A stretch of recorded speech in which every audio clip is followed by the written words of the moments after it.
सदियों से चली आ रही सतभक्ति की ऐसी धारा, ऋषियों, मुनियों, देवताओं और त्रिदेवों ने भी जिसका भेद ना पाया। भक्ति तो सभी करते हैं,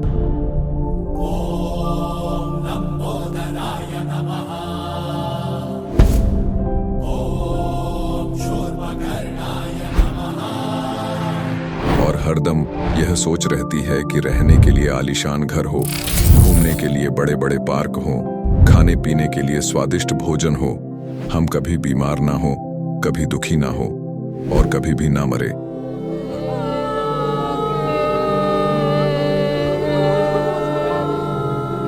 हरदम मौज मस्ती में रहे।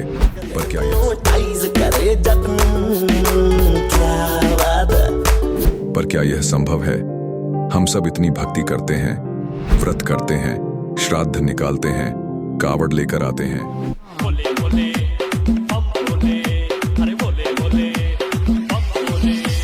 मंदिरों में जाकर मूर्ति पूजा करते हैं,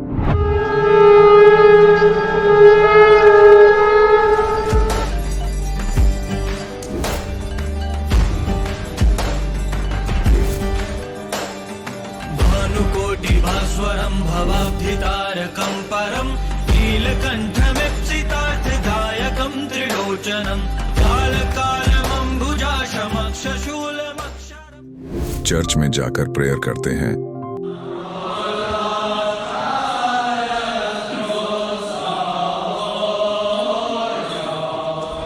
मस्जिद में जाकर नमाज अदा करते हैं,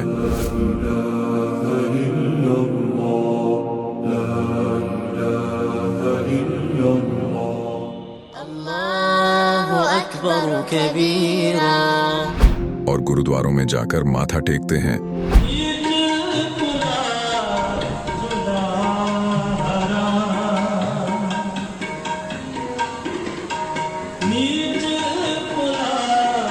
फिर भी दुखी क्यों है?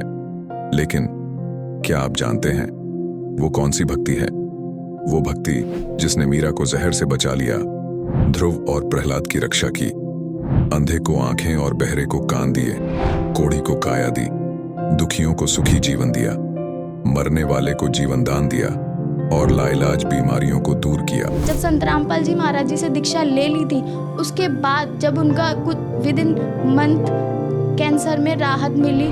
जैसे हम लोग परमात्मा का आदेश आया, हम लोग हॉस्पिटल गए और ऑपरेशन कराया। भगत जी 1 रुपया का भी दवाई माता जी को खाना नहीं पड़ा, और जो डॉक्टर कैंसर है बताते थे, वही डॉक्टर के मुख से हमने ये सुना भगत जी कि ये चमत्कार कैसे हो गया। तो हॉस्पिटल में दिखाया तो कैंसर घोषित कर दिया डॉक्टर ने यहाँ। तो फिर इसके इलाज के लिए घूमे, इलाज भी नहीं हुआ, तो फिर घर पे थक के बैठ गए। कैंसर के लिए जिंदल हॉस्पिटल में रहा, उसके बाद सपड़ा हॉस्पिटल में रहा, उसके बाद जयपुर को दिखाया, उसमें कोई इलाज नहीं हुआ। संत रामपाल जी महाराज जी ने चरणामृत प्रसाद दिया और आशीर्वाद दिया और भक्ति ज्ञान दिया, और उसके बाद मैं तंदुरुस्त हूँ। हर दिन में अपना सब कुछ खाता हूँ, मुझे कोई समस्या नहीं। मेरे को बीमारी ये थी सर कि ब्लड ट्यूब में मेरे को एक प्रकार का पस आ गया था और इन्फेक्शन हो गया था। उस इन्फेक्शन को डॉक्टर लोग वो कह रहे थे कि इसमें आपको ऑपरेशन करना पड़ेगा। आश्रम पहुंचने में परमात्मा का नामदान लिया और जो उन्होंने मुझे उपदेश दिया, उस उपदेश देने के बाद उन्होंने आशीर्वाद दिया। आशीर्वाद देने के बाद तत्क्षण में मेरा ये रोग वहीं के वहीं दर्द बिल्कुल ठीक हो गया। भक्ति सभी करते हैं, लेकिन उपरोक्त लाभ सिर्फ सतभक्ति से ही प्राप्त होते हैं। आज भी सतभक्ति करने वाले हजारों लाखों लोगों को शास्त्र अनुसार भक्ति का अद्भुत अनुभव प्राप्त हो रहा है। आइए जानते हैं ऐसे ही लाखों श्रद्धालुओं में से एक सतभक्ति करने वाले इस श्रद्धालु का अनुभव। माता जी नमस्कार। नमस्कार जी। सत साहिब। क्या शुभ नाम है आपका? गुरुपदेश भक्तमती। कहाँ से हैं आप? हम पंजाब से हैं और गांव हमारा अटारी है। संत रामपाल जी महाराज से कब जुड़े आप? इनसे हम 4-6 अप्रैल 2013 को।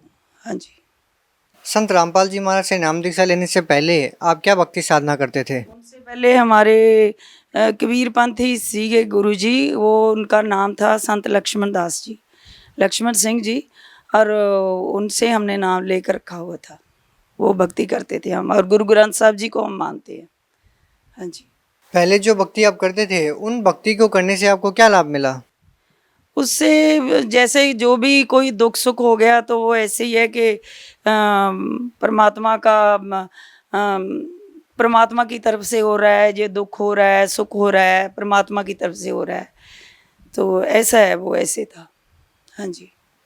तो फिर आप संत रामपाल जी महाराज की शरण में कैसे आई? इनकी शरण में हम ऐसे आए कि जैसे हमारे जो पहले गुरु थे उनकी तो डेथ हो चुकी है, उनकी आगे गद्दी हमारे माता जी हैं, वो आगे गद्दी उनको दी हुई थी, उनका नाम त्रिलोचन कौर है। और उनसे जैसे मेरे बेटे की डिवोर्स भी हो गया, उसकी मेरे को प्रॉब्लम्स आ गई हैं, तो मैंने उनको बोला था कि आप अरदास लगाओ, मेरे बेटे के लिए अरदास करो। फिर वो कहते कि मैं इतना तो कर नहीं सकती है, जो गुरु जी की गद्दी है आप वहीं जाके करो, अरदास करो। फिर मैं वहाँ जाके बोला तो उन्होंने, वो भी कबीर पंथी थे, ऐसे ही उन्होंने गुरु जी की आगे फ़ोटो लगाई हुई है, नीचे हमारे जो पहले गुरु थे उनकी फ़ोटो थी। तो मेरे मन में ऐसे आया कि इनको मैंने बोला है और इन्होंने मेरा आगे लगाया नहीं, जैसे मेरे मन को ऐसे धक्का जैसे लगा कि हमारे गुरु भी हैं, हमारी माता भी है, और मेरे लिए इन्होंने किया नहीं, मेरा मन दुखी हो गया। फिर मैंने वहाँ जाके अरदास करी, अरदास करते करते फिर मेरे दिमाग में आया कि आप तो हमारे गुरु हो। फिर उसके बाद फिर मैंने कहा, हम बाबा जी बोलते थे उस टाइम, तो मैंने कहा आप हमारे बाबा जी हो, इतना हमारा सब दुख सुख देखते हो। फिर उसके ऊपर कबीर साहब की फ़ोटो लगी हुई थी, मैंने उनसे उधर से ध्यान हट के उधर में हो गया मेरा। मैंने कहा आप ही बड़े हो, आप कबीर पंथी हो, आप बड़े हो, आप भगवान हो, आप हमें अपने पास क्यों नहीं बुलाते। मैं अपना दुख तो भूल गई, मेरे मन में ऐसे आने लगा कि आप यहाँ भी हो, हमें बुलाओ अपने पास। बस ऐसे करके फिर वहाँ से मैं घर आ गई। फिर उसके बाद जैसे हमारे गांव में गुरुदेव भाई जी हैं, उन्होंने ये नाम लिया था संत रामपाल जी महाराज से, तो उन्होंने मेरे को वहाँ से मेरे को ज्ञान गंगा और एक भक्ति मार्ग, कुछ ऐसे भक्ति का संदेश या कुछ ऐसे एक किताब है, वो मैंने ली। वो मैं सुबह रोज़ पढ़ती, थोड़ा थोड़ा पढ़ती, और वो पूरा उससे मेरी माता जी मेरे को गालियाँ देती कि क्या नमाज शुरू कर लिया, क्या पढ़ रही है। तो ऐसे करते करते मेरे को इतना जैसे अंदर खिंच पड़ गई। मैंने अपने बेटे को उनसे पूछा, कहते ऐसे सीधा बरवाला चले जाते हैं, लुधियाना से ट्रेन जाती है, जहाँ मोगा से सीधे बैठ जाओ उस ट्रेन में। फिर मैंने अपने बेटे से बोला कि चलो हम चलते हैं। तो हम वहाँ जाके गए, बरवाला उतर गए, तो वहाँ हमें गाड़ी में बैठ गए जो अपने सतलोक से आती हैं, तो वहाँ चले गए। तो मैंने तो वहाँ जाके सारा नाम ले लिया। थोड़ा सा लगा जब उन्होंने कहा कड़ा उतारो, ये करो, तो थोड़ा सा ऐसे लगा कि ये क्या बोल रहे हैं। तो फिर मेरे को ऐसे था कि मैंने तो नाम लेना है, मैं इसके पीछे ही गई थी। क्योंकि जो हमारे पहले गुरुजी थे, जैसे लक्ष्मण कबीर पंथी थे, वो भी लक्ष्मण सिंह, तो मेरे दिमाग में आया कि उन्होंने हमें तो अमृत नाम सोहम निर्गुण नाम निरंकार हृदय राम ऐसे बोला हुआ था, वो है। तो माता जी जो उनकी गद्दी पे आगे बैठी थी, वो बोल रहे हैं कि हमें ओम ओम बोला है। तो मेरे मन में ऐसे दुचित्ती हो गया मेरा मन कि हमें सोहम बताया है, तो हमें ये भी पता नहीं था कि ओम क्या है, सोहम क्या है। मेरे को ऐसे लगता कि ओम बहुत अच्छा है, इनको तो ओम दिया हुआ है, हमें तो छोटा नाम दे दिया। तो इसलिए जब मैंने ज्ञान गंगा पढ़ी, उससे मेरे को पता चला कि एक नाम है, सत नाम है, जैसे आगे सारा उसका ज्ञान हुआ। संत रामपाल जी महाराज की शरण में आने के बाद आपको क्या लाभ मिले? तो ऐसा है, जैसे मेरा पहले प्रथम बेटा, मेरे बेटे का जो गुरुजी की शरण में आके उसने नाम ले लिया और मीट अंडा खाना सब छोड़ दिया, उसके साथ वो सच्ची मतलब लाइन पे आ गया। और मेरी माता है वो 92 की है, उन्होंने भी नाम ले लिया, वो भी हम सब सत भक्ति पे लग गए हैं। और यही हमें है कि ये गुरुजी की सत भक्ति है, कबीर साहब का मार्ग है, और इसके साथ हमारा सबका कल्याण होगा, ये है हमें लाभ। बाकी जैसे घर के छोटे काम है, कोई कहीं कोई ज़मीन नहीं बिक रही है, मेरे इन लॉज में मेरी थोड़ी बहुत ही प्रॉपर्टी का झगड़ा था, वो हमारा क्लियर हो गया। हमारे घर में आ गए वो लोग जी, थोड़ी सी ज़मीन थी भी, चलो हमें बिक नहीं रही थी, वो भी बिक गई। फिर अभी गुरुजी को अरदास भी मेरी लगाई हुई है, तो वो मेरे जो काम ठीक हो रहे हैं, मेरे को महसूस होता है कि मेरे घर के सारे काम ठीक हो रहे हैं। माता जी, आप भगत समाज को क्या संदेश देना चाहेंगे?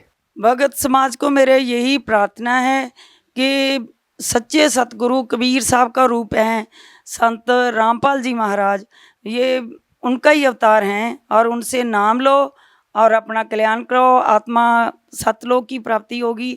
जो गुरु जी बता रहे हैं वो बिल्कुल सच है, और हम तो अपना खुद बता रहे हैं कि वो बिल्कुल सही है।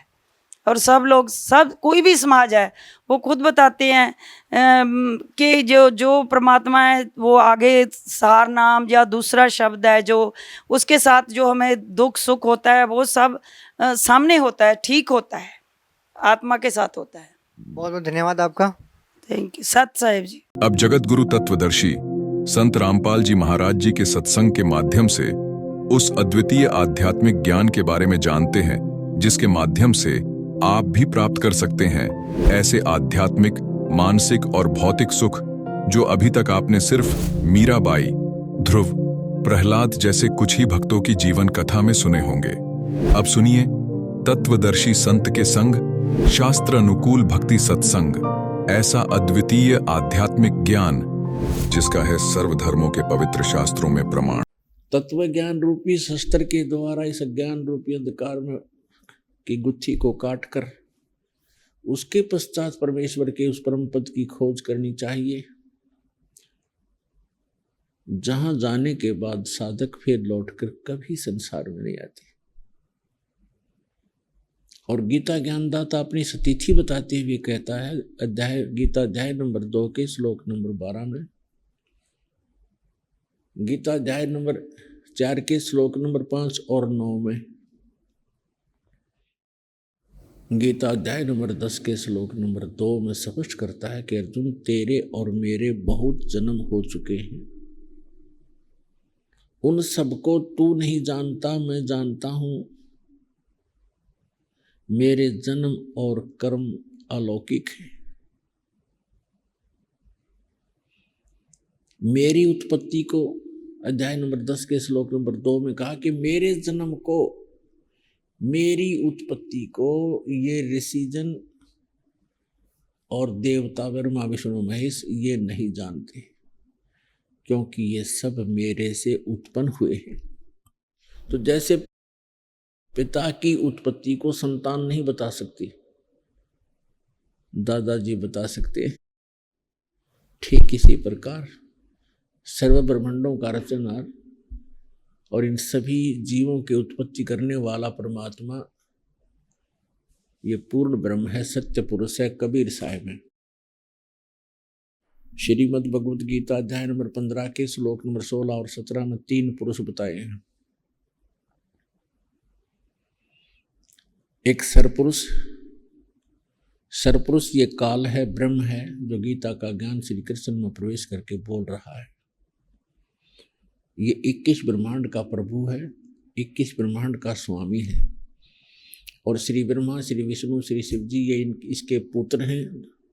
दुर्गा इनकी माता है, ब्रह्मा विष्णु महेश जी की, और इस काल भगवान की ये पत्नी है। और ब्रह्मा जी रजगुण है, विष्णु जी सतगुण और शिव जी तमगुण है। और ये केवल 3 लोकों के स्वामी हैं, पृथ्वी लोक, पाताल लोक और स्वर्ग लोक। इन 3 लोकों पर एक एक विभाग के अपने अपने गुण के मालिक हैं। रजोगुण विभाग के ब्रह्मा जी, सतोगुण विभाग के विष्णु जी, तमोगुण विभाग के शंकर जी। बस 3 लोक में, एक ब्रह्मांड में। ऐसे ऐसे 21 ब्रह्मांड तो इनके पिता के हैं, जितना ये मालिक स्वामी हैं। इसको सरपुरुष भी कहते हैं। गीता अध्याय नंबर 15 के श्लोक नंबर 16 और 17, गीता अध्याय नंबर 7 के 29, 8 के मंत्र 1 और 3 में और 5 से 10 में ये विवरण स्पष्ट किया हुआ है। अभी बताते हैं। गीता अध्याय नंबर 15 के श्लोक नंबर 16 में 3 पुरुष हैं। पुरुष माने प्रभु, स्वामी। एक सरपुरुष है, ये 21 ब्रह्मांड का स्वामी है। दूसरा अक्षर पुरुष है, जिसको परब्रह्म भी कहते हैं। ये इसको अक्षर ब्रह्म भी कहते हैं, अक्षर पुरुष भी कहते हैं। ऐसे ही सरपुरुष जो काल है, इसको सर ब्रह्म भी कहते हैं, किस ब्रह्मांड का स्वामी। और परम अक्षर पुरुष, परम अक्षर ब्रह्म, ये परब्रह्म कहो और अक्षर पुरुष कहो, ये 7 शंख ब्रह्मांड का स्वामी है। 7 नील पद्म शंख, ये इतना स्वामी है। और ये दोनों सरपुरुष और अक्षर पुरुष तथा इनके अंतर्गत जितने प्राणी हैं ये सभी नासवान हैं। जीव आत्मा तो किसी की नहीं मरती, वो तो विषय अलग है। इसलिए गीता अध्याय नंबर 15 के श्लोक नंबर 17 में तुरंत कहा है कि अर्जुन, उत्तम पुरुष है तू अन्य, परमात्मा इति उदारते। ये लोक तरगम अविश्य विवर्ती अवैश्वर है। तुरंत कहा है कि इन दोनों से सरपुरुष से और अक्षर पुरुष से कोई और है, अन्य है, जो उत्तम पुरुष है, पुरुषोत्तम, श्रेष्ठ परमात्मा, श्रेष्ठ प्रभु और परमात्मा इति उदारते हैं, उसको परमात्मा कहा जाता है। परमात्मा की जो परिभाषा होती है, परम माने श्रेष्ठ, आत्मा माने आत्मा। तो श्रेष्ठ आत्मा वही होता है जो किसी को कभी दुख ना दे, केवल सुख ही सुख दे, उसको परमात्मा कहते हैं। तो हम गलती से यहाँ के भगवान इस सरपुरुष को भी परमात्मा कहते हैं। परमात्मा माने हमसे उत्तम है, श्रेष्ठ है, तगड़ा है, बलवान है, इसलिए इसको परमात्मा मानना हमारी मजबूरी बन गई, पर वास्तव में ये परमात्मा नहीं है। सरपुरुष ऐसे अक्षर पुरुष ये भी परमात्मा नहीं है। परमात्मा केवल एक ही है, परम अक्षर पुरुष, परम अक्षर ब्रह्म, जो सारी सृष्टि का रचनहार है, सबका उत्पत्ति करता है और सतलोक में रहता है। वहाँ से गति करके आता है, अच्छी आत्माओं को मिलता है, उनको ज्ञान देते हैं भगवान, और फिर सतलोक से परिचित करा के उनको अपना गवाह बनाकर छोड़ जाते हैं।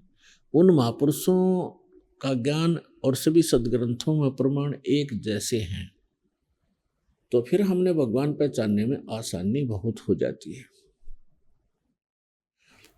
तो गीता अध्याय नंबर 15 के श्लोक नंबर 17 में स्पष्ट किया है कि उत्तम पुरुष है तू अन्य, परमात्मा इति उदारते।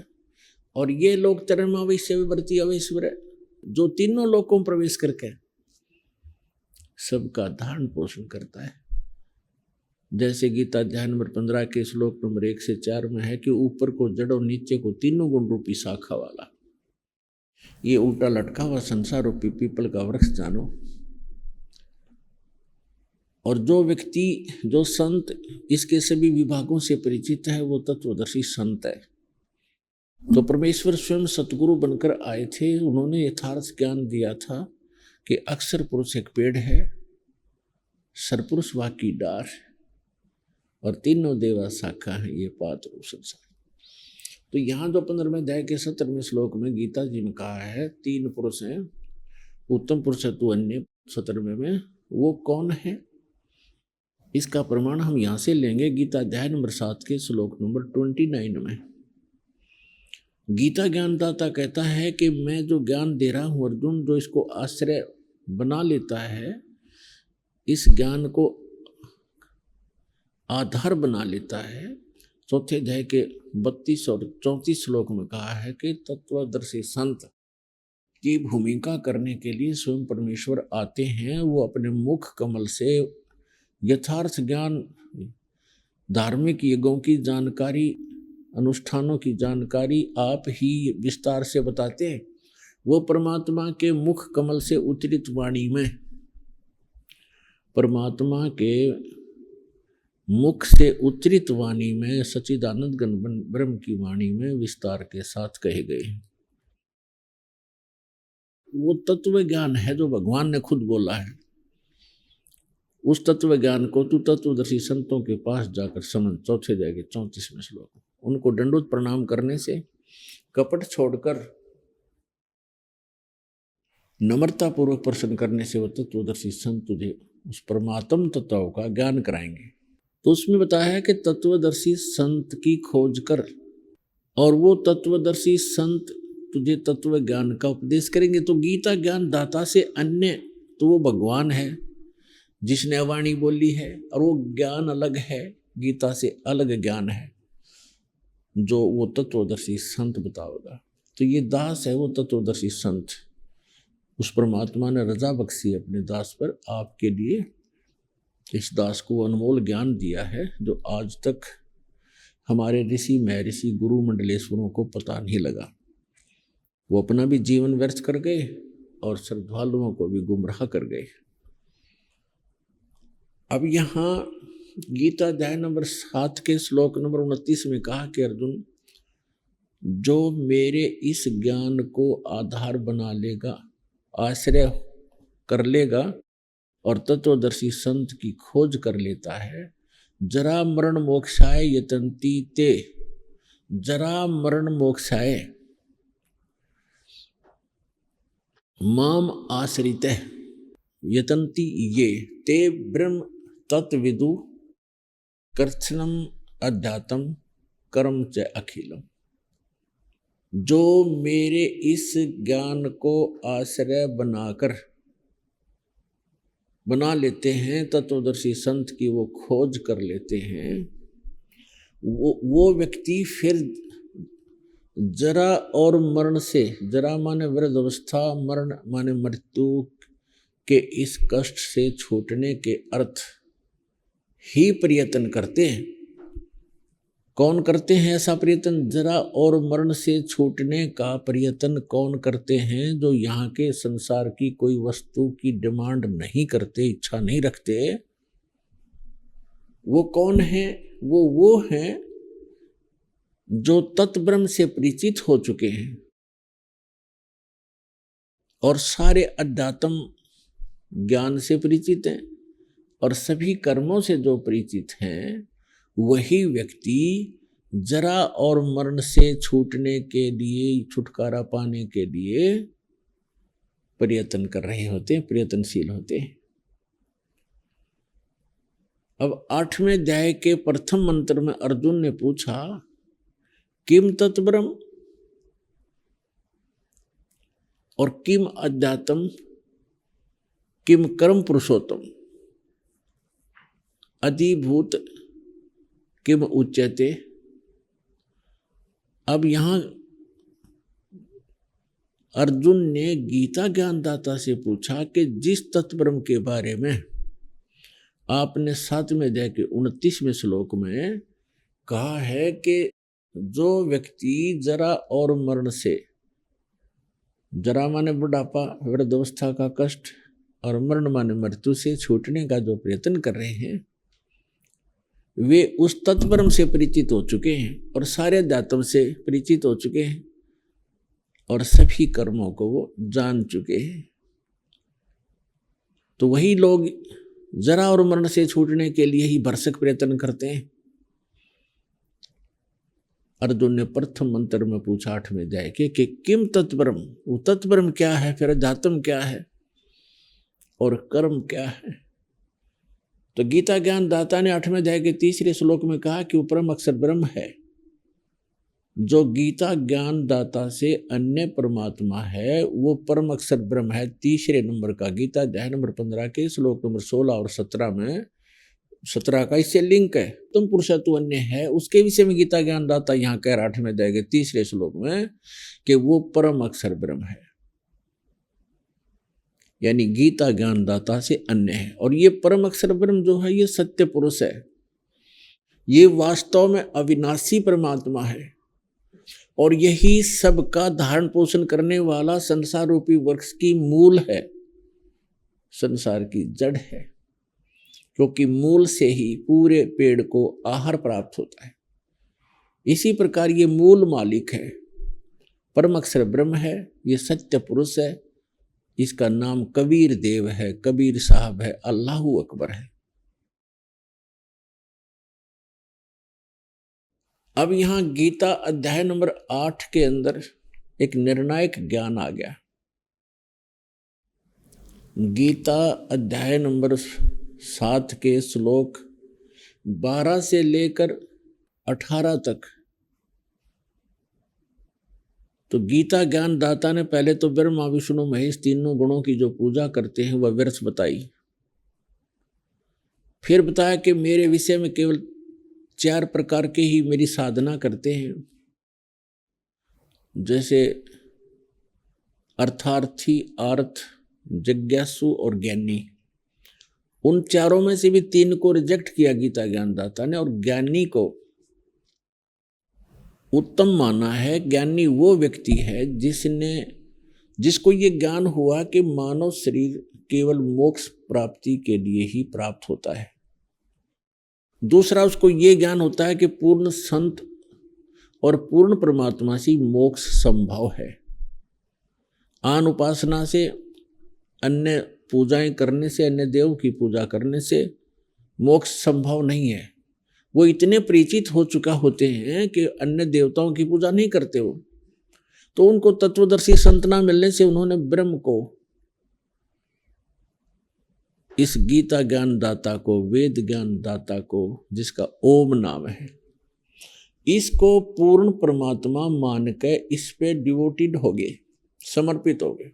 अब गीता ज्ञान दाता 7वें अध्याय 18वें श्लोक में कहता, 7वें अध्याय के में 18वें श्लोक में कहा कि ज्ञानी आत्मा है तो उदार, क्योंकि इन्होंने परमात्मा पाने के लिए अपने जीवन भी नुस्खार कर दिया, आन उपासना छोड़ दी और एकमात्र परमात्मा के लिए ही जीवन समर्पित कर दिया। लेकिन तत्वदर्शी संत की प्राप्ति ना होने से ये मेरे वाली अनुत्तम घटिया व्यर्थ की साधना में ही आस्थित हैं, क्योंकि इनको तत्वदर्शी संत नहीं मिला। 7वें अध्याय के 19वें श्लोक में गीता ज्ञानदाता कहता, बहुनाम जन्मानाम अन्ते ज्ञानवान माम प्रपद्ये। बहुत ही जन्मों के किसी अंत के जन्म में ये कोई ज्ञानी व्यक्ति मेरी भक्ति करता ना, तो नीचे के आन उपासना देवी देवताओं में उलझे रहते हैं। और ये बताने वाला वासुदेव सर्वमिति स महात्मा सुदुर्लभ है, ये ज्ञान देने वाला महात्मा तो बड़ी मुश्किल से मिलेगा अर्जुन, कि वासुदेव ही सब कुछ है। वासुदेव की परिभाषा से भी हम परिचित नहीं थे पुण्यात्माओं। हम श्री कृष्ण जी को वासुदेव मान रहे थे, और हमारी दूसरी अज्ञानता ये थी कि हम श्री कृष्ण जी को गीता ज्ञान दाता मान रहे थे। यदि गीता ज्ञान दाता माने तो ये 7वें अध्याय के 19वें श्लोक में वो ये कहता है कि वासुदेव सर्वम। वो वासुदेव कौन हुआ जिसके विषय में फिर कृष्ण बोल रहा है? यह भी बुद्धि हमारी काम नहीं कर रही थी, क्योंकि हम बालक थे, तत्व ज्ञानहीन थे। तो यहां क्या बताया है कि ये गीता ज्ञानदाता काल बोलता है श्री कृष्ण में प्रवेश करके। ये कह रहा है, ये गीता ज्ञानदाता जो है ये स्वयं 7वें अध्याय के 19वें श्लोक में कहता है कि वासुदेव सर्वमिति स महात्मा सुदुर्लभ है। अब वासुदेव का अर्थ है जो सबके ऊपर जिसकी सत्ता हो, और ऑल कंट्रोलर। जैसे अभी आपको बता कि ब्रह्मा विष्णु महेश तो केवल एक ब्रह्मांड में 3 लोकों में एक विभाग के मालिक हैं, प्रभु हैं, स्वामी हैं। इनका पिता सरपुरुष जिसको काल भगवान कहते हैं, ये 21 ब्रह्मांड का प्रभु है, सर्वव्यापक नहीं है, सबके ऊपर मालिक नहीं है, वासुदेव नहीं है। न ये ब्रह्मा विष्णु महेश वासुदेव हैं। और जो अक्षर पुरुष है वो 7 संग ब्रह्मांड का स्वामी है, वो भी वासुदेव नहीं है, उसकी भी सबके ऊपर वास नहीं है, सबके ऊपर उसका निवास नहीं है, सबका मालिक नहीं है। तो ये जो तीसरे नंबर के जो सरपुरुष, अक्षर पुरुष और परम अक्षर पुरुष, ये तीसरे नंबर के जो परम अक्षर ब्रह्म है, परम अक्षर पुरुष हैं, ये है वो परमात्मा, ये वासुदेव है। यही पूजा के योग्य है, यही पाप नाशक है, यही सब ब्रह्मांडों की उत्पत्ति करता है। तो ये बताया 7वें अध्याय के 19वें श्लोक में कि वासुदेव सर्वमिति, वासुदेव ही सब कुछ है, यही इष्ट रूप में पूज्य है, यही सब का उत्पत्ति करता है, और यही जीव के सब प्रारब्ध के पापों का नाश करने वाला है, और सर्व सुखदायी भगवान है, पूर्ण मोक्षदायक है। तो ये बताने वाला महात्मा बड़ी मुश्किल से मिलेगा कि वासुदेव सर्वमिति, बस वासुदेव ही सब कुछ है। इति माने यह बताने वाला महात्मा सुदुर्लभ है। तो पुण्यात्मा वो सुलभ कर दिया है परमात्मा ने आपके समक्ष। ये दास वो वासुदेव की जानकारी रखने वाला संत दास बैठा है। पूरे विश्व में ये ज्ञान किसी के पास नहीं है। अब इसका लाभ उठाओ।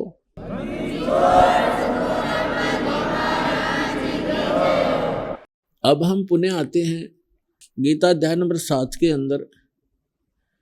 गीता ज्ञान दाता ने ब्रह्मा विष्णु महेश और अपनी स्थिति बता दी और ये भी स्पष्ट कर दिया कि मेरी जो साधना करते हैं वो भी अनुत्तम है, श्रेष्ठ है। अब 7वें अध्याय के 29वें श्लोक में स्पष्ट कर दिया है कि जो जरा और मन से छूटने के लिए प्रयत्न जो कर रहे हैं, मेरा ज्ञान का आश्रय बना लेते हैं, तत्वदर्शी संत को की खोज जिन्होंने कर ली है, उनको ज्ञान प्राप्त हो चुका है, तो वो केवल जरा मन से जो छूटने का प्रयत्न कर रहे हैं वो तत्ब्रह्म से परिचित हो चुके हैं, सारे अध्यात्म ज्ञान से परिचित है और सब कर्मों से वो परिचित है।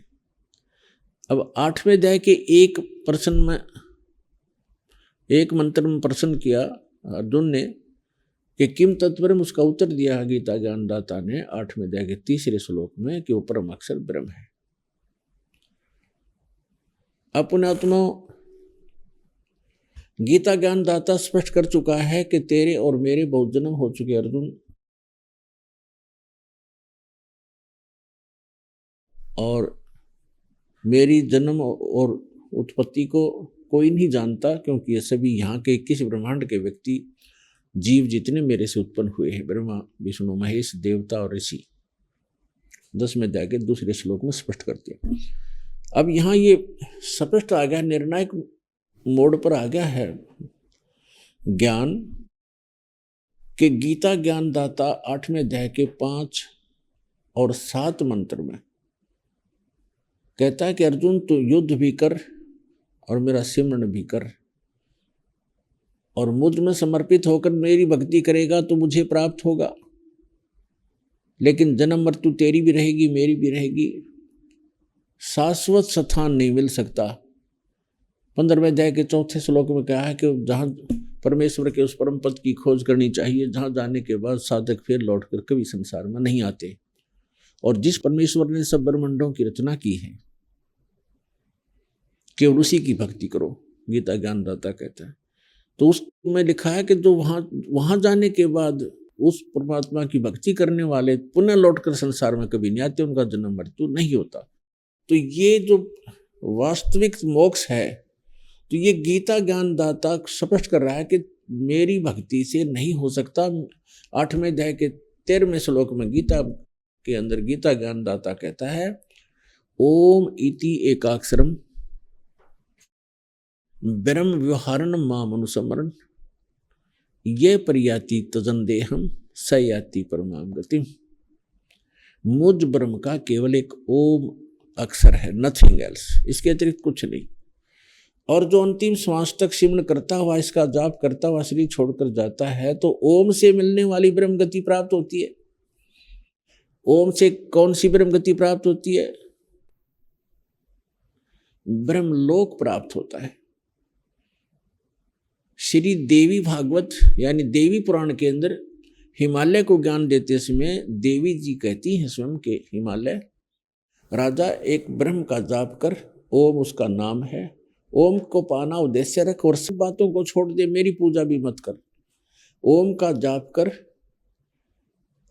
और उस ब्रह्म को पाने की इच्छा रख, तेरा कल्याण होगा और तू उस परमात्मा को ब्रह्म को पा जाएगा।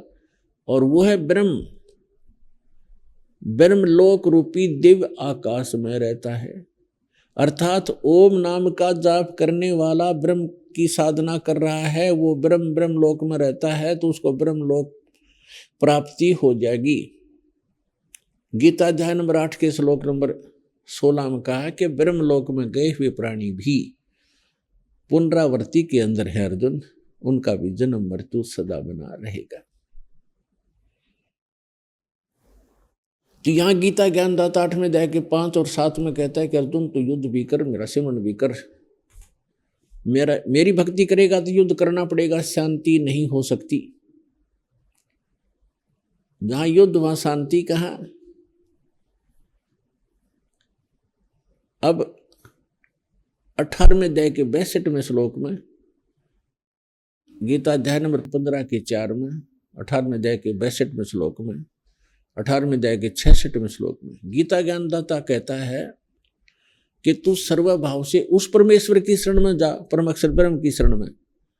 उस परमात्मा की कृपा से तू परम शांति को और सनातन परम धाम को प्राप्त होगा, और उस स्थान को प्राप्त कर जाएगा जहां जाने के बाद साधक कभी लौटकर संसार में नहीं आते। उसकी भक्ति विधि कहाँ बताइए? 17वें अध्याय के 23वें श्लोक में, ओम तत्सत इति निर्देश ब्रह्मणा तिर्वेद समर्थ है, ब्राह्मणा तेन वेदा च यज्ञा च विहिता पुरा। यहां ब्रह्म ने का अर्थ किया सचिदानंद घन ब्रह्म, यानी परम अक्षर ब्रह्म के पाने का 3 मंत्र के जाप का निर्देश है। निर्देश मीन फाइनल, अग्रम अग्रम कोई शेष नहीं इसके अतिरिक्त। ये निर्देश है, डायरेक्शन है। अब उसके विषय में ऑप्शन छोड़ दिया है कि ओम तो सीधा सरपुरुष का मंत्र है ब्रह्म का, और तत् और सत ये सांकेतिक है। तत् ये अक्षर पुरुष का मंत्र है, गुप्त है, कोड वर्ड है ये, और सत्य ये परम अक्षर पुरुष का है, परम अक्षर ब्रह्म का है, ये भी सांकेतिक है। ये दोनों कोड वर्ड इस दास के अतिरिक्त इस विश्व में किसी के पास नहीं है। या तो परमात्मा के पास थे, या उन महापुरुषों को जिनको भगवान मिले थे उनको ये मंत्र दिए थे, उनसे कह दिया था कि अभी ये डिक्लेयर ना करना, डिस्क्लोज रखना, जब तक कलयुग 5500 वर्ष नहीं बीत जावे तब तक इसको हमने सार्वजनिक नहीं करना है। तो अब ये करना था, दास को इसीलिए भेजा है। ये सर्व ज्ञान से संपन्न करके पूरी complete way of worship, method of worship देकर आप पुण्यात्माओं का उद्धार के लिए ये सब प्रयत्न हो रहा है। इसका लाभ उठाओ, बुद्धिमान बनाया आपको। ये सब परमात्मा की लीला है, आपको शिक्षित किया, ऐसे इंस्ट्रूमेंट बनवाए कब परमात्मा ने कि परमात्मा के बच्चे इस यथार्थ ज्ञान को और सभी सदग्रंथों के प्रमाणों को स्वयं आंखों देख करके विश्वसनीय होंगे, डगमग ना होंगे काल के भ्रमित करने वाले दूतों से। ये सब कुछ जो किया है दाता ने आपके उद्धार के लिए किया है। मनुष्य जीवन बार बार नहीं मिलता पुण्यात्माओं, इसका लाभ उठाओ। अभी तक तो आप इतने दुखी हो के कुछ दिन 1-2 वर्ष तो आप केवल यहाँ यही मांगते रहोगे, मुझे ये हो जाए, मुझे वो मिल जाए। लेकिन आते रहोगे तो ये ज्ञान भी पैरेलल हो जाएगा कि ये तो मिलेगा ही मिलेगा, वो वस्तु और मिलेगी जिसकी आपको अति आवश्यकता है, उसका आपको पता नहीं कि कितनी आवश्यक है।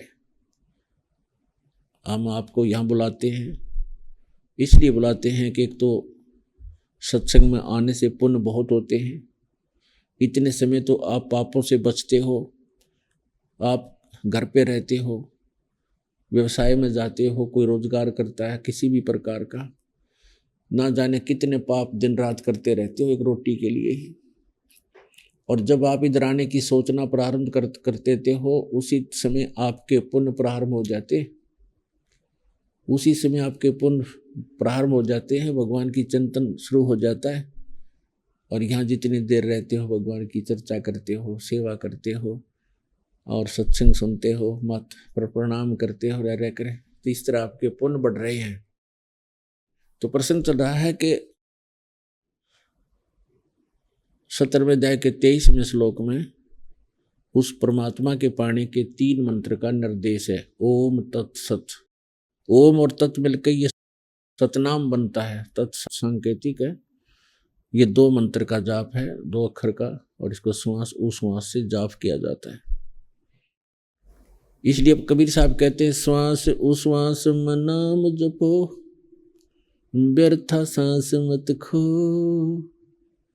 ना जाने इसी श्वास को आवन हो के ना हो। श्वासा पारस भेद हमारा, जो खो जैसो उतरे पारा। श्वासा पारस आज निशानी, जो खो जैसो होए दरबानी। हरदम नाम सुहंगम सोई, आवागमन बोर न होई। तो ये सांस का सिमरन है। कबीर साहब कहते हैं, कहता हूँ कहीं जात हूँ और कहूँ बजा के ढोल, और श्वास जो खाली जात है ये 3 लोक का बोल। यानी श्वास से जो किया जाता है सिमरन, उसका बहुत पुण्य है, ज़्यादा लाभ मिलता है। जैसे एक तो हम ये बंदूक की गोली को हाथ से मारें तो कंकर पत्थर जितना ही काम करेगी, और उसका विधि है, उसको गन के अंदर डालकर फिर चलाएंगे तो वो अपना फुल काम करेगी। हिंसक से हिंसक जानवर जो कितना भयंकर हो, मजबूत हो, उसको भी मार डालेगी। तो इसलिए जो मंत्र आप वैसे जाप करते हो उससे इतना लाभ नहीं होता जितना कि श्वासोश्वास से करने से उसका वास्तविक लाभ प्राप्त होता है। अब जो प्रसंग चल रहा है, गीता अध्याय नंबर 8 के श्लोक नंबर 5 और 7 में गीता ज्ञानदाता, और 13 में 8 के 13 में अपना ओम मंत्र बताता है। ओम मंत्र से मिलने वाला लाभ तभी प्राप्त होगा जब अंतिम सांस तक इस ओम नाम का जाप करते रहोगे। ब्रह्मलोक मिलता है, ब्रह्मलोक में गए हुए प्राणी भी जन्म मृत्यु में ही रहते हैं। ये वो स्थान प्राप्त नहीं करा सकता जहाँ जाने के बाद साधक फिर लौटकर संसार में नहीं आते, अर्थात वो पूर्ण मुक्त है, मोक्ष है। उस पूर्ण मोक्ष के लिए बताया है कि 8वें अध्याय के 8, 9, 10 श्लोक में स्पष्ट करता है गीता ज्ञानदाता कि उस परम अक्षर ब्रह्म की भक्ति जो करता है और भक्ति की शक्ति के बल से, भक्ति की शक्ति के यानी योग के बल से, योग माने भक्ति साधना, उस सिमरन की साधना की शक्ति से साधक अंत समय में जब शरीर छूटेगा उसका सिमरन करता हुआ जाता है तो उस परमात्मा को प्राप्त हो जाता है।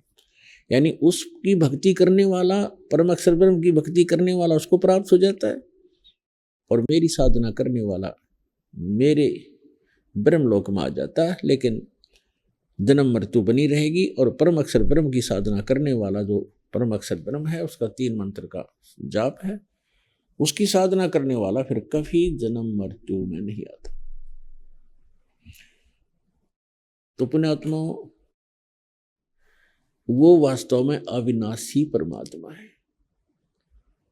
और अविनाशी स्थान पर रहता है जहां पर आप पहले रहा करते थे। तो यहाँ भगवान हमें स्वयं संकेत करते हैं, पूर्ण परमात्मा के हमें बताते हैं कि जिस लोक में आप रह रहे हो ये लोक महा दुखदायी है। आप अपना जीवन देखो, जितना समय आपका हो गया है, कोई 50 वर्ष, कोई 20 वर्ष, कोई 30 वर्ष, कोई 40 वर्ष, और इन बातों पर ज्यादा चिंतन करते हैं जो 50 से ऊपर हो जाते हैं। उनको ये मालूम होता है कि आज तक आपने किया क्या है। एक इस पेट के भरने के अतिरिक्त और सांसारिक परंपराओं का निर्वाह करने के अतिरिक्त आपने इस जीवन का लाभ क्या उठाया है। सांसारिक परंपराएं कैसी है, जैसे कहीं विवाह, बच्चों का विवाह करना है। अभी आपने सुने जगत गुरु तत्वदर्शी संत रामपाल जी महाराज के मंगलमय सत्संग प्रवचन।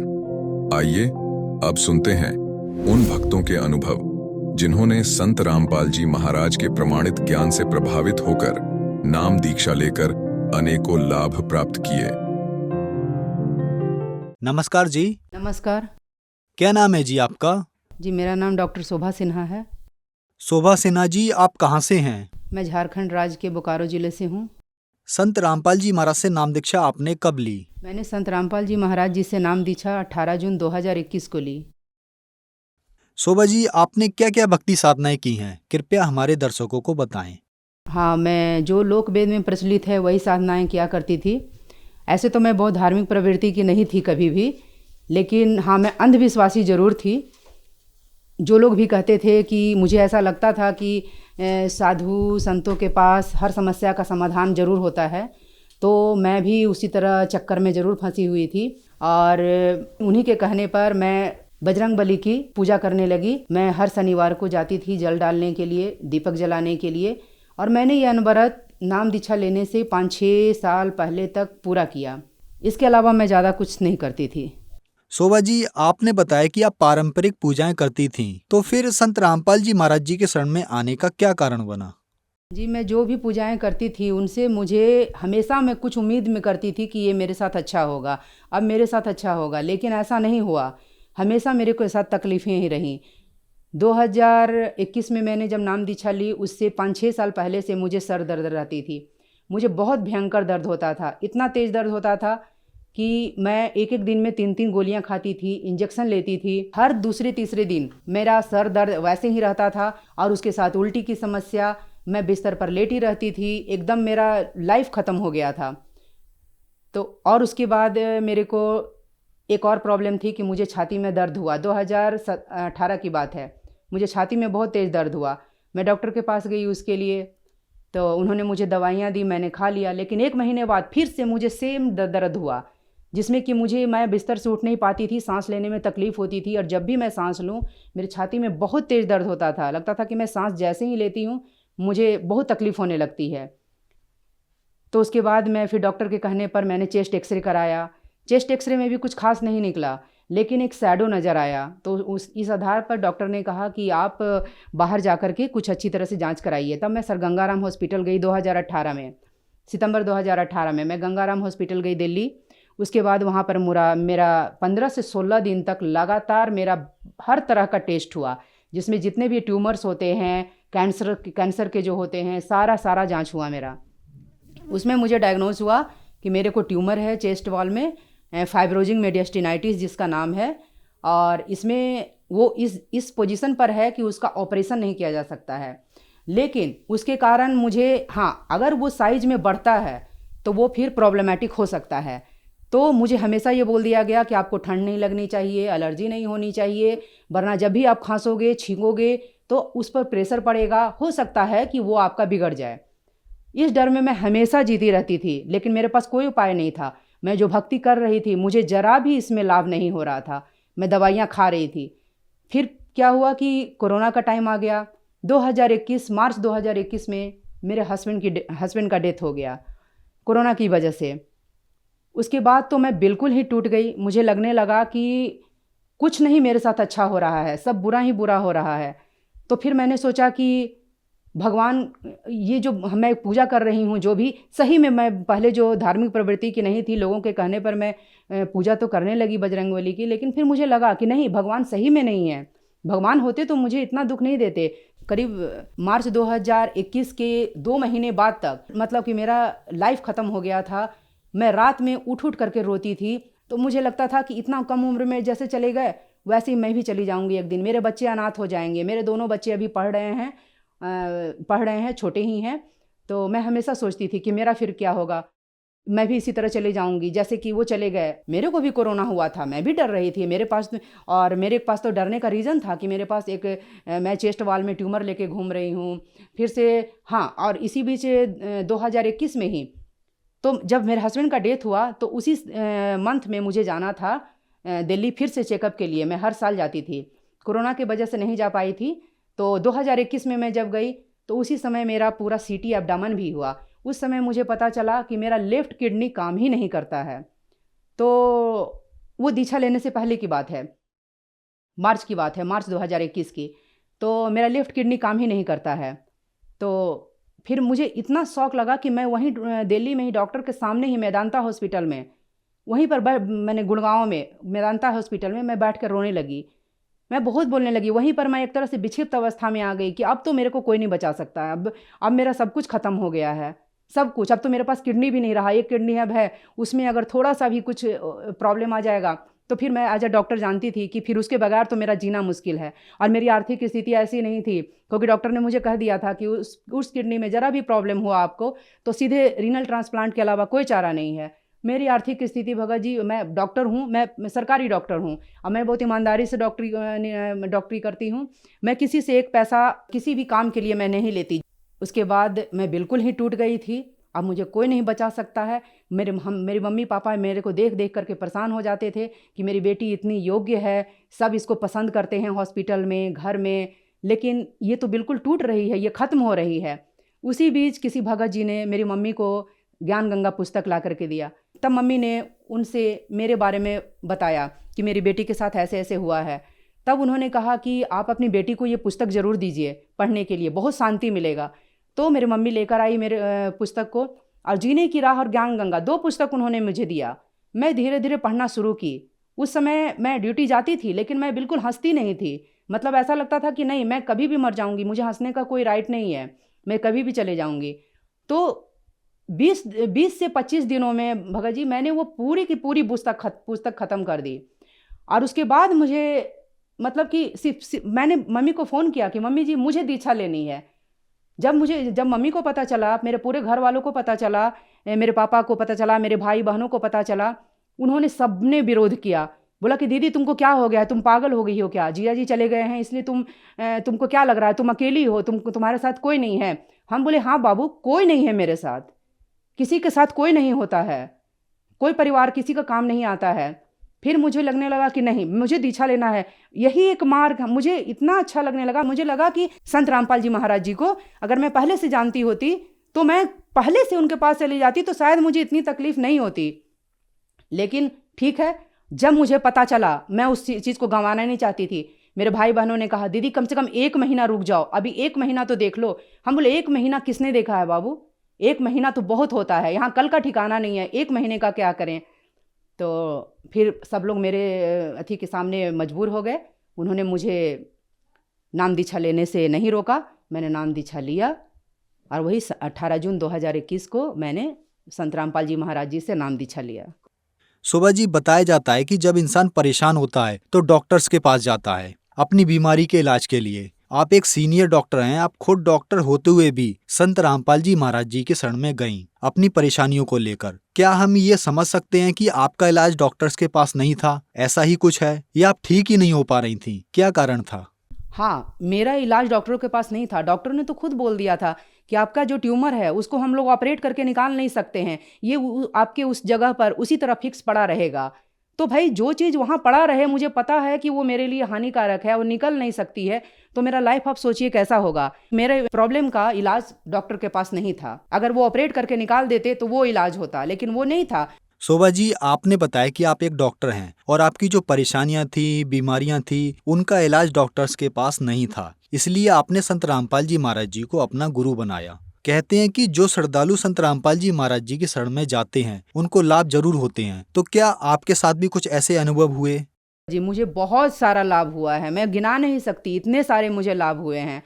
कहने को तो मुझे सिर्फ 2 साल हुए हैं, लेकिन मुझे लगता है कि मैं इनके साथ बहुत पहले से जुड़ी हुई हूँ, क्योंकि मेरा पूरा शरीर का सिस्टम मेरा ठीक हो गया है। मेरा जो हेल्थ का जो भी प्रॉब्लम था, चाहे वो सर दर्द से लेकर के वो जो मैं सर दर्द की दवाइयाँ खाती थी, मैं जो चेस्ट में जो पेन होता था मैं उसके लिए दवाइयाँ खाती थी, वो मेरा कम्प्लीटली ठीक हुआ। और आज मैं एक गोली तक नहीं खाती हूँ किसी भी चीज़ की, और मैंने बहुत दिनों से नहीं खाई है। नाम दीक्षा लेने के बहुत 1-2 महीने के बाद से ही मेरे में सारे परिवर्तन शुरू हो गए, और मुझे यकीन पूरा हो गया कि बस अब मेरे को कभी तकलीफ नहीं हो सकती। और हाँ, सच में परमात्मा है जो कि हमारा सारा कष्ट दूर कर रहे हैं। ऐसे तो आए दिन बहुत से लाभ होते हैं।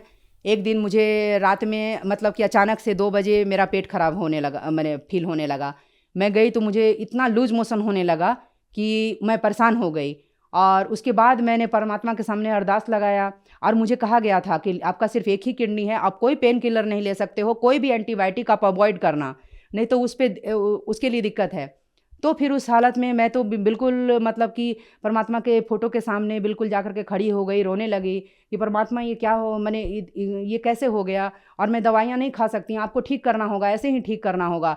मैं रात के 12 बजे 1 बजे बिल्कुल बैठ करके मंत्र का जाप करने लगी कि आपको ऐसे ही ठीक करना होगा, हम दवाई नहीं खा सकते। सुबह उठते उठते परमात्मा की दया से वो मेरा पता ही नहीं चला, रात वाला तकलीफ कि मुझे कहाँ चला गया, था भी या नहीं था, एकदम पता ही नहीं चला। लता मैं कोई स्वप्न देख रही थी। शोभा जी, क्या आप हमारे दर्शकों को बता सकती हैं कि आपका पूरा नाम क्या है और आप कहाँ पर डॉक्टर हैं? जी, मेरा पूरा नाम है डॉक्टर शोभा सिन्हा। मैं झारखंड राज्य में ही जॉब करती हूँ और मैं फ़िलहाल धनबाद में पोस्टेड हूँ, पीएचसी महोदा धनबाद। शोभा जी, आप एक सीनियर डॉक्टर हैं और आपने ही बताया कि आपकी बीमारी का इलाज डॉक्टर्स के पास नहीं था और आप संत रामपाल जी महाराज जी की शरण में आईं और ठीक हो गईं। बहुत सारे ऐसे लोग हैं जिनको बड़े बड़े हॉस्पिटल्स या एम्स में मना कर दिया कि अब आपका इलाज नहीं हो सकता, अब आपको भगवान ही बचा सकता है, और फिर वो लोग संत रामपाल जी महाराज जी की शरण में आए और ठीक हो गए। तो ऐसा क्या है संत रामपाल जी महाराज जी के पास?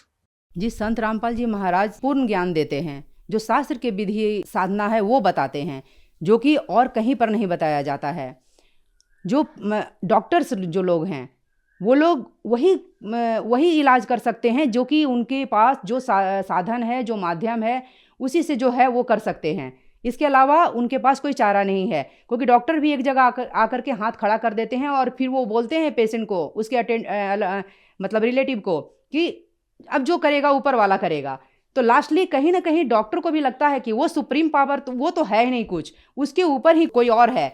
शोभा जी, आपने बताया कि संत रामपाल जी महाराज जी के पास सही भक्ति विधि है। ज्यादातर लोग यही कहते हैं कि संत रामपाल जी महाराज जी के पास सही भक्ति विधि है और शास्त्रों के अनुसार ज्ञान बताते हैं। तो पहला सवाल ये है, क्या शास्त्रों के अनुसार और संत ज्ञान नहीं बताते?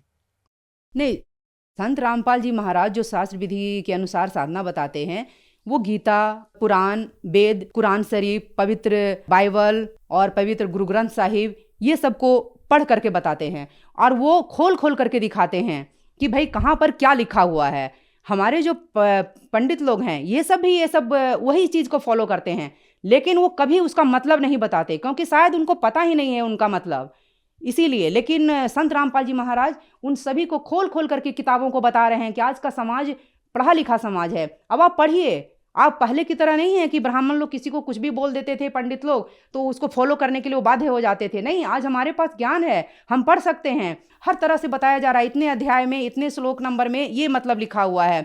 तो इसलिए इनकी साधना सही है, क्योंकि ये खोल खोल करके अपने पुस्तकों को दिखा रहे हैं। बाकी सभी धर्म गुरु ऐसा नहीं करते हैं, वो पुस्तक को खोलते नहीं है, वो केवल बोल देते हैं कि गीता में ये है, कुरान में ये है, वेद में ये है, पुराण में ये है, सब कुछ, लेकिन वो खोल खोल के नहीं बताते हैं, क्योंकि उनको खुद ही नहीं पता कि क्या कहाँ लिखा है। जितनी जल्दी हो सके एकमात्र यही परमात्मा है, आप आ करके तो देखिए। मेरा पूर्ण विश्वास है कि आपकी तकलीफें यहाँ आकर के जरूर दूर होंगी। बहुतों की दूर हुई हैं, मेरी दूर हुई हैं। शोभा जी, एक बात और कही जाती है कि संत रामपाल जी महाराज से जब हमने नाम दीक्षा लेनी है तो देवी देवताओं की पूजा छोड़नी पड़ेगी। तो क्या आपने भी जब संत रामपाल जी महाराज से नाम दीक्षा ली तो देवी देवताओं की पूजा छोड़ दी? संत रामपाल जी महाराज शास्त्रों के अनुसार इन्हीं देवी देवताओं की भक्ति करवाते हैं, जिनकी हम पहले कर रहे थे, लेकिन वो विधि के अनुसार नहीं था, शास्त्र विधि के अनुकूल नहीं था। लेकिन वो इनकी आराधना जो है, पूजा जो है, वो शास्त्र विधि अनुसार करवाते हैं, तो वो पूरा का पूरा लाभ देते हैं। अगर कोई श्रद्धालु संत रामपाल जी महाराज से नाम दीक्षा लेना चाहता है तो उसको क्या करना होगा?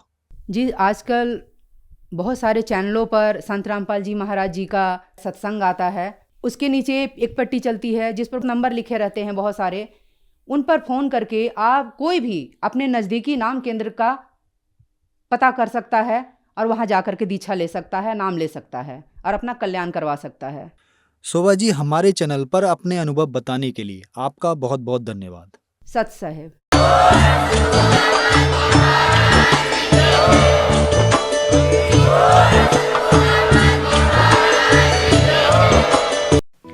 आप सुन रहे थे जगत गुरु तत्वदर्शी संत रामपाल जी महाराज के मंगल प्रवचन। अधिक जानकारी के लिए संपर्क करें